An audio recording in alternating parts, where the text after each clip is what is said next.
Comment montrer à mon ex que j'ai changé? C'est la question à laquelle je vais répondre dans cette nouvelle vidéo.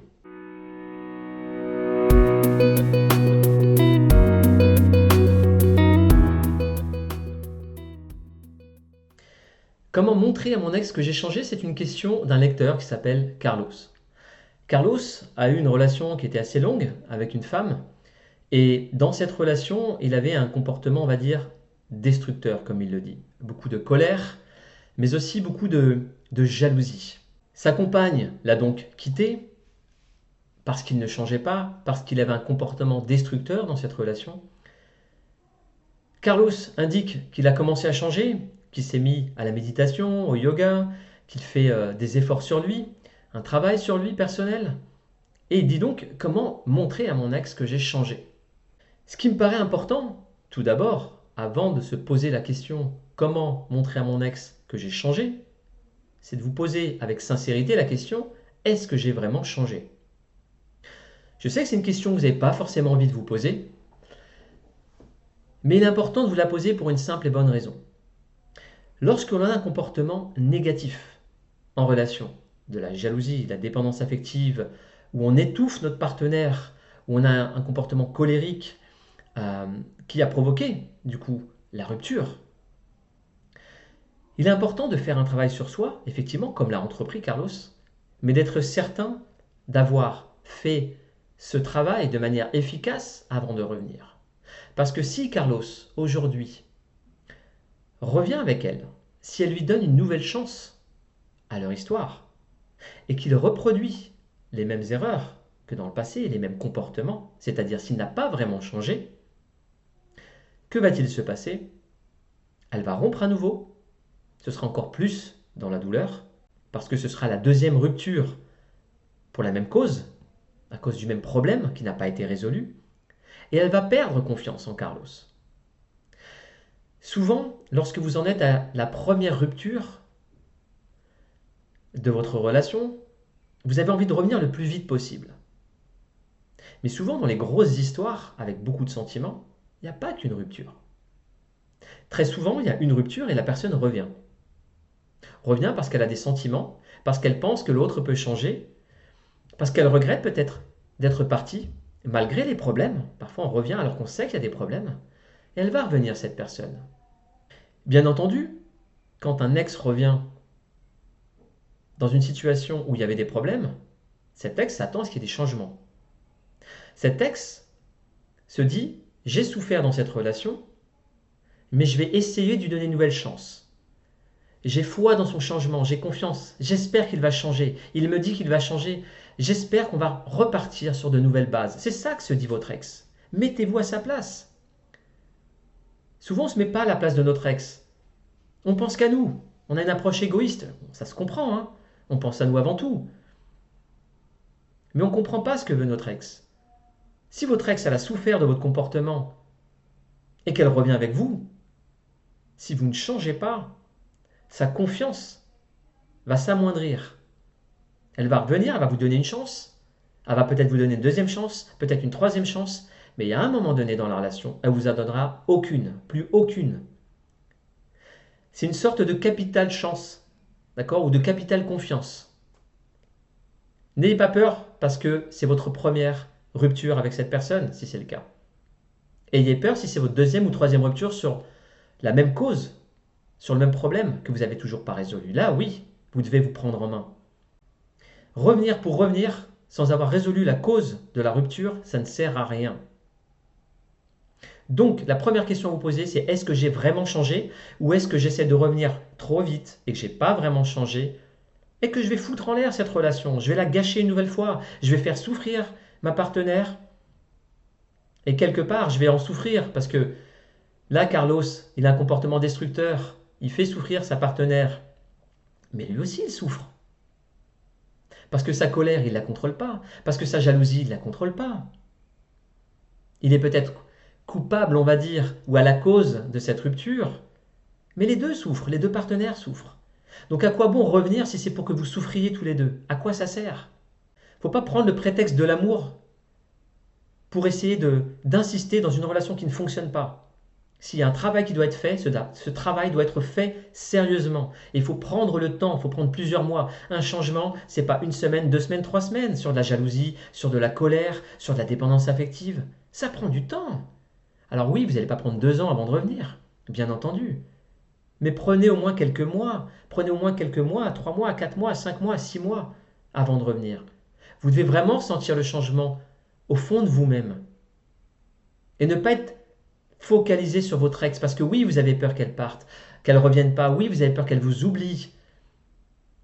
Mais si votre ex, elle vous aime à la base, et qu'elle est partie à cause de votre comportement, elle a encore des sentiments pour vous. Sauf bien sûr si c'est votre troisième rupture, et là où elle va peut-être plus vous faire confiance. Mais si c'est la première rupture, par exemple, elle aura envie de revenir avec vous. La question c'est, est-ce que vous serez prêt à cette nouvelle histoire avec elle si elle revient? C'est ça la question que vous devez vous poser. Donc vraiment, prenez en considération ce point crucial du changement. Est-ce que j'ai vraiment changé ou est-ce que je suis trop pressé et que j'ai initié mon changement, ça fait 2 semaines, 3 semaines, un mois, et je veux revenir tout de suite? Parce que là, vous allez saboter la relation définitivement. Aujourd'hui, vous avez peut-être encore une chance. Demain, vous n'en aurez plus. Prenez-en conscience, vraiment. Bien entendu, je vais revenir à la question de base. Comment lui montrer que j'ai changé? Le seul moyen de montrer à quelqu'un qu'on a changé, dans le cadre de Carlos par exemple, d'une dépendance affective, d'une colère, d'une mauvaise gestion de la colère, de la jalousie, eh bien c'est de revenir avec cette personne. C'est de revenir parce que c'est seulement dans le quotidien qu'on va vraiment voir si vous avez changé ou pas. Si elle ne revient pas, elle ne pourra pas savoir.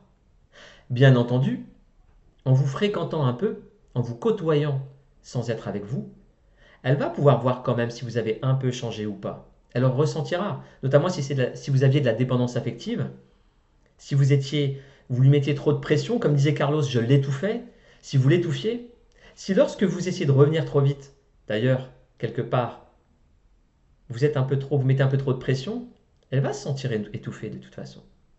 Donc quelque part, elle ne voudra pas revenir avec vous. Vous devez lui montrer justement un détachement. Vous devez lui montrer le contraire de ce que vous avez fait. Pas faire semblant d'être détaché, parce que ça ne fonctionnera pas, parce que si elle revient avec vous, de toute façon, à un moment donné, faire semblant, ça ne fonctionnera pas. Votre penchant naturel va revenir au galop, et du coup, ça ne servira à rien d'être venu avec elle, à part souffrir comme je le disais tout à l'heure. Mais dans votre comportement, elle va le voir en essayant de vous côtoyer. Donc, le seul moyen pour qu'elle voie votre changement, c'est d'essayer de la revoir. Mais si vous essayez de revenir trop vite, comme je disais dans les semaines qui suivent, très probablement qu'elle ne voudra pas parce qu'elle a besoin de temps. N'oubliez pas quelque chose, comme je disais, il faut se mettre à sa place. Si vous avez étouffé quelqu'un pendant des années, à votre avis, si la relation vient de s'arrêter depuis 3 semaines, est-ce qu'elle a vraiment envie de revenir avec vous tout de suite? Probablement pas. Elle a probablement envie un peu de liberté, pas forcément de sortir avec quelqu'un d'autre, mais de respirer, de se sentir libre. Peut-être aussi, et c'est un risque, elle va peut-être prendre conscience que ça fait du bien quand même de ne plus être en relation avec vous. Elle peut le ressentir. C'est quelque chose que vous n'allez pas maîtriser, vous ne pourrez pas maîtriser. Peut-être qu'elle ressentira un bien-être, mais peut-être que, après avoir ressenti ce bien-être, enfin ne plus être étouffée, il y aura quand même ces sentiments qui sont toujours là, et qu'elle aura envie de revenir avec vous. Et ça prend plusieurs mois. Ça peut prendre 1 mois, 2 mois, 3 mois. Et là, elle voudra bien vous voir. Peut-être aller prendre un verre, pour commencer. Si ça s'est bien passé, peut-être aller dîner, et peut-être aller plus loin au fur et à mesure. Mais laissez-lui le temps. Laissez-lui le temps de digérer cette pression, cet étouffement qu'elle a eu.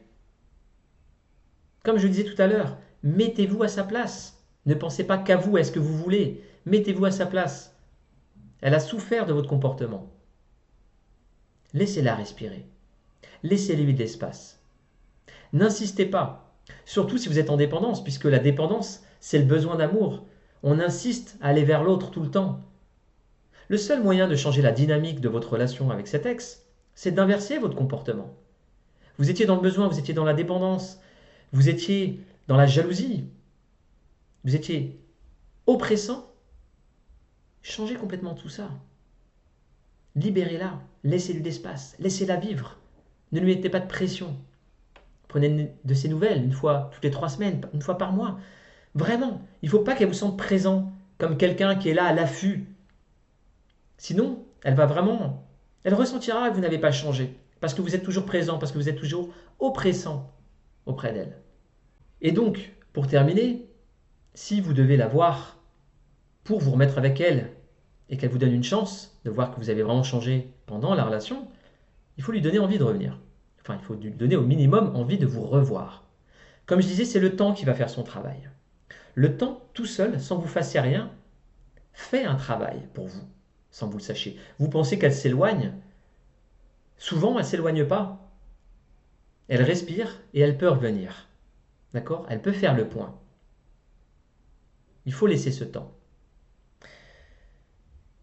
Mais si vous voulez pas accélérer, bien entendu, ça ne s'accélère pas le temps, mais si vous voulez lui donner encore plus envie de revenir, la seule chose que vous puissiez faire aujourd'hui, c'est de ne pas vous focaliser sur elle, sur cet ex, c'est de vous focaliser sur vous, sur votre changement, pour vous donner les moyens de réussir.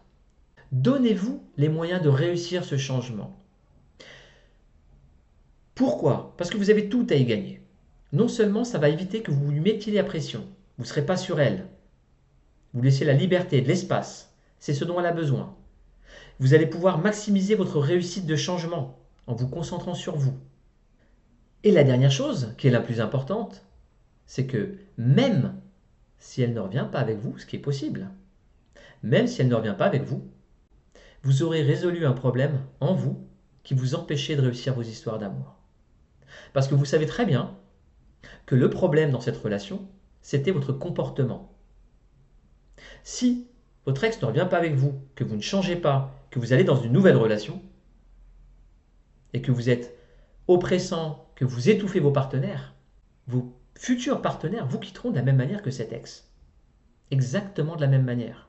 Parce que vous allez répéter votre comportement. Vous ne pourrez pas vous en empêcher si vous n'avez pas fait de travail sur vous. Donc, le plus important pour vous finalement, est-ce que c'est d'essayer de revenir le plus rapidement possible avec cet ex sans vraiment avoir changé? Ou est-ce que c'est de changer réellement, de prendre le temps de changer, quitte éventuellement, est-ce qu'elle ne revienne pas, cet ex, mais au moins que vous ne gâchez plus vos histoires dans le futur. Prenez vraiment conscience de ça, parce que c'est ce qui vous joue des tours, c'est ce qui nuit à vos relations, c'est ce qui gâche vos relations. Et je le vois tout le temps dans mes accompagnements, dans les témoignages de mes clients, dans les témoignages des personnes qui me laissent donc leurs messages, leurs histoires sur le site, sur la chaîne YouTube. Vous répétez systématiquement les mêmes comportements. Ça ne va pas dans une histoire, vous étouffez votre partenaire, la personne vous quitte, vous essayez de revenir, elle ne veut pas revenir. Qu'est-ce que vous faites? Vous allez sur un site de rencontre, vous sortez avec quelqu'un d'autre. Qu'est-ce que vous faites? Vous l'étouffez, elle vous quitte. Et vous cherchez encore quelqu'un d'autre à étouffer. Vous faites du mal aux gens autour de vous et vous faites du mal à vous-même. Donc arrêtez de vous tourner le dos. Si votre comportement gâche vos histoires d'amour, vous devez faire un travail sur vous. J'espère que cette vidéo vous a aidé, j'espère qu'elle vous a apporté un petit peu plus de conscience dans vos relations pour mieux les réussir. C'est important d'apporter la conscience dans vos relations. Je vais vous mettre un lien sous la vidéo sur une formation gratuite sur la dépendance affective, parce que Carlos, sa problématique c'était de la dépendance affective, donc je vais vous mettre ce lien vers cette formation gratuite par email à laquelle vous pouvez vous inscrire pour avoir des conseils, et par la suite je vous donnerai d'autres conseils. Et c'est tout. Et j'espère que ça vous a aidé. Ce qui m'intéresse aujourd'hui aussi, c'est que vous me laissiez vos témoignages. Dites-moi ce que vous pensez de cette vidéo. Est-ce qu'elle vous a aidé? À quoi ça vous a fait penser? Est-ce que vous avez une histoire à me raconter? Quelque chose qui vient en résonance avec ce que je vous ai dit aujourd'hui? Peut-être que vous avez gâché plusieurs histoires. Peut-être que vous répétez les mêmes comportements dans différentes histoires. Et ça vous nuit, et vous en souffrez, et vous faites souffrir les gens autour de vous. Écrivez vos histoires, réagissez, ça m'intéresse réellement. J'en ai terminé pour cette vidéo, je vous remercie, je vous embrasse et je vous dis à très bientôt.